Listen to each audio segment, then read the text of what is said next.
bonek, Revive itu kita bisa dapat banyak klub malam gitu. Tapi kalau sabu sih itu sama ininya sendiri ya, sama agentnya sendiri, dan itu nggak gampang sih dapatnya.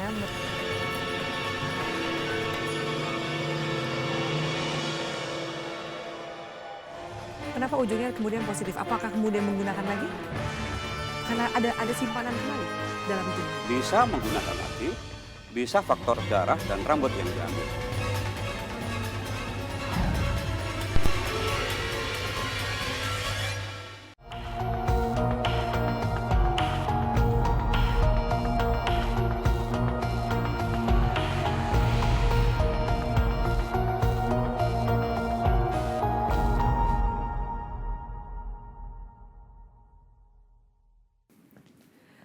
Pemirsa, sungguh sebuah ironi di negara ini ketika tokoh dan kalangan elit menjadi bulan-bulanan akibat terjerat kasus narkoba. Kasus tertangkapnya Ketua Persatuan Artis Indonesia Gatot Brajamusti menjadi fakta kelam pimpinan organisasi besar terjerat candu narkoba. Di kalangan pejabat ada bupati termuda asal Ogan Komering Ilir, Sumatera Selatan, Ahmad Wazir Noviandi yang juga tersandung kasus narkoba. Dalam kurun 1 tahun terakhir sedikitnya 12 kasus narkoba yang menjerat kalangan elit. Mengapa narkoba kini semakin marak peredarannya di kalangan elit negara ini? Inilah News Story Insight.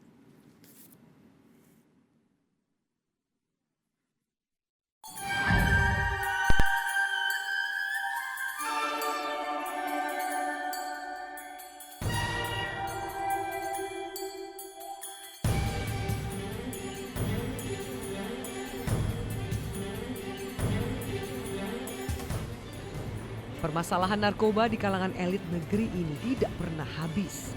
Pejabat dan artis yang seharusnya menjadi panutan tidak henti-hentinya terjerat di pusaran candu narkoba.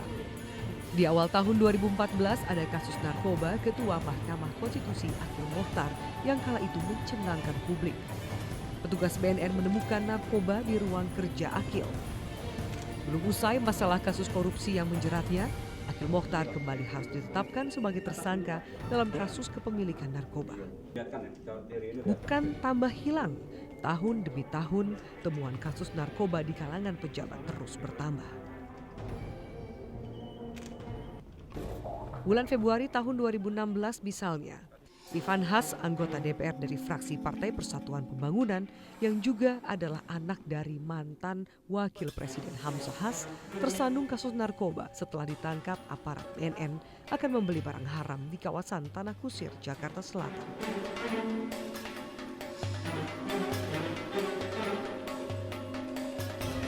Yang menghebohkan adalah kasus narkoba Bupati Ogan Komering Ilir, Ahmad Wazir Noviandi. Baru saja dilantik menjadi bupati terpilih, bupati muda ini malah diciduk BNN di rumah pribadinya pada Maret 2016.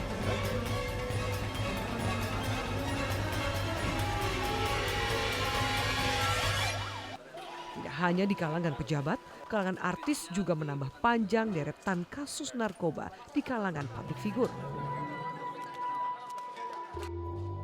Sebut saja ada Restu Sinaga, Dylan Carr, dan Jupiter Fortissimo. Bahkan 1 bulan terakhir publik juga dipertontonkan dengan penangkapan artis lainnya. Penyanyi dangdut kawakan Imam S. Arifin kembali ditangkap untuk ketiga kalinya dalam kasus narkoba. Imam S. Arifin ditangkap di apartemennya saat tengah mengkonsumsi sabu. Kasus terbaru, Ketua Persatuan Artis Film Indonesia Gatot Brajamusti digerebek aparat saat tengah pesta narkoba di sebuah hotel di Mataram, Nusa Tenggara Barat. Ironi, penangkapan Gatot terjadi selang beberapa jam dirinya terpilih kembali menjadi ketua di Organisasi Artis Film Indonesia. Entah karena penegakan hukum yang masih lemah atau belum maksimalnya negara memberantas narkoba, namun faktanya fenomena kasus narkoba yang menjerat kalangan elit terus terjadi hingga kini. Entah siapa lagi yang akan terjerat.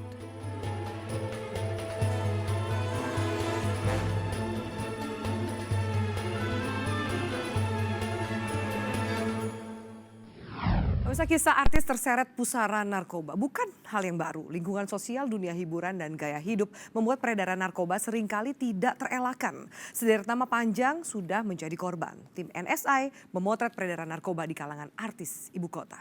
Berikut informasinya. 2 kali terjerat kasus narkoba rupanya tidak membuat pedangdut kawakan Imam S. Arifin jerah. Sabtu 27 Agustus 2016, Imam S. Arifin kembali ditangkap polisi saat tengah mengkonsumsi barang haram di apartemen yang disewanya di kawasan Raja Wali Selatan, Gunung Sahari, Jakarta Pusat. Barang bukti sabu seberat 0,36 gram, alat penghisap sabu berupa bong, dan timbangan ditemukan dalam penangkapan penyanyi dangdut ini. Tim NSI mencoba menggali mengapa narkoba kembali menjerat artis dangdut yang dikenal lewat tembang doa suci dan menari di atas luka ini yang tengah ditahan di Polres Jakarta Barat.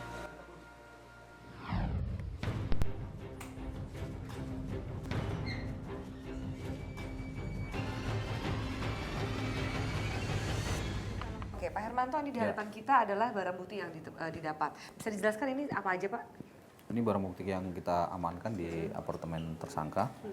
Ini ada Ini timbangannya timbangan kecil digital, sekali ya? timbangan digital untuk barang bukti di bawah 1 on. Ini alat hisap yang terbuat Ini dari alat hisapnya, Ini bong, saya baru lihat nih bong dari ala dot bayi dot begini. bayi. Ini memang lumrah sekarang digunakan oleh pengguna? Selama kita menangkap narkotika baru pertama ini alat hisapnya pakai menggunakan dot bayi. Ini cangklong, cangklong untuk tempat sabunya, Buknya, dimasukkan. dan Ini itu? narkotikanya ini sabu. Oh, oke. Ini semua ditemukan di satu tempat, di ruangan atau terpisah? Satu tempat di kamar tersangka. Dalam kondisi bersih seperti ini atau sudah ada sisa pemakaian Sisa sebelumnya? sisa pakai. Ada sisa pakai. Ini Bapak sudah 3 kali tertangkap, Pak Imam. Anda mau berkata apa nih soal penangkapan ketiga ini? Tapi ya kali ini terakhir kali lah. Pak Imam, Anda mendapatkan barang-barang ini dari siapa? Ada salah seorang temennya. Boleh saya tanya, kalau Anda ini kan seharusnya public figure ya Pak, menjadi tauladan. Dari mana Anda kenal pertamanya ini? Memang mau coba-coba atau ada orang yang menawarkan? Ya sekedar nyoba apa awalnya itu. Apa yang membuat kali ini Anda benar-benar mau tobat dibanding 2 penangkapan sebelumnya? Ya sebenarnya sudah berkurang jauh saya sebenarnya. Dan ini sudah apa ya, sangatlah kurang gitu loh. Memang untuk berhenti saya. Dan Anda tidak menduga bahwa ini tertangkap kembali untuk ketiga kalinya? Iya.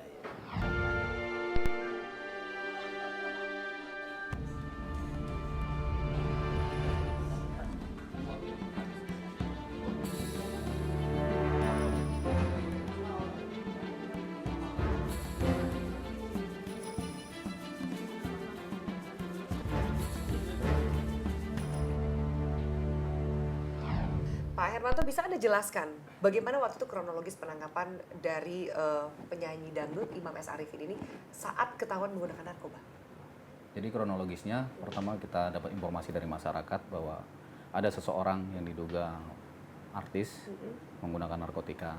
Pada saat itu kita lakukan penyelidikan hampir 2 bulan di salah satu apartemen di Jakarta Pusat. Begitu informasinya sudah pasti, ada tersangkanya, ada orang yang kita target, kita langsung melakukan penangkapan.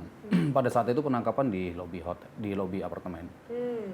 Pada saat penangkapan awal, kita tahu pada saat itu dia pasti akan memberontak. Dia meminta surat perintah, kita tunjukkan, dan dia tidak mau menunjukkan kamarnya di mana, karena barang bukti itu ada di kamar. Di kamarnya. Dengan dibantu security apartemen, akhirnya menunjukkan kamarnya dan kita temukan barang bukti. Pada saat itu memang tinggal sendiri, itu apartemen milik pribadi atau milik keluarga? Harusnya ada anggota keluarga yang lain yang ada di tempat itu? Dia di situ nyewa, dia sendirian, tinggal sendirian. Cuma kadang-kadang datang temannya, pakai barang di situ sama teman-temannya. Temannya ini juga artis? Menurut dia bukan, Menurut hanya dia. teman dekat, mungkin pacar atau bagaimana.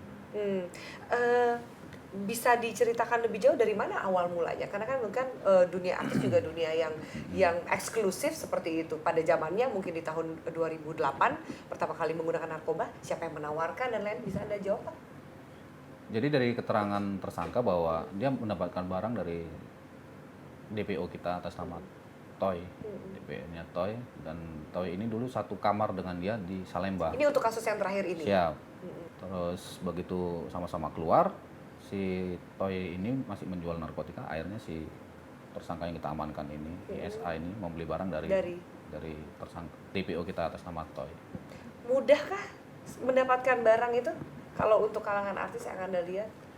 Kalau dalam dunia narkotika selama dia punya jalur, dia punya supply dari bandar, dari ini, dia dengan sistem kepercayaan dia bisa bayar, dia bisa ini pasti dapat. Mungkin dengan kalau bisa bilang mudah ya mudah kalau dia udah punya jalur. Dia punya uang, dia punya Jalur ya, barang dapat. tinggal Barang didapatkan. pasti ada.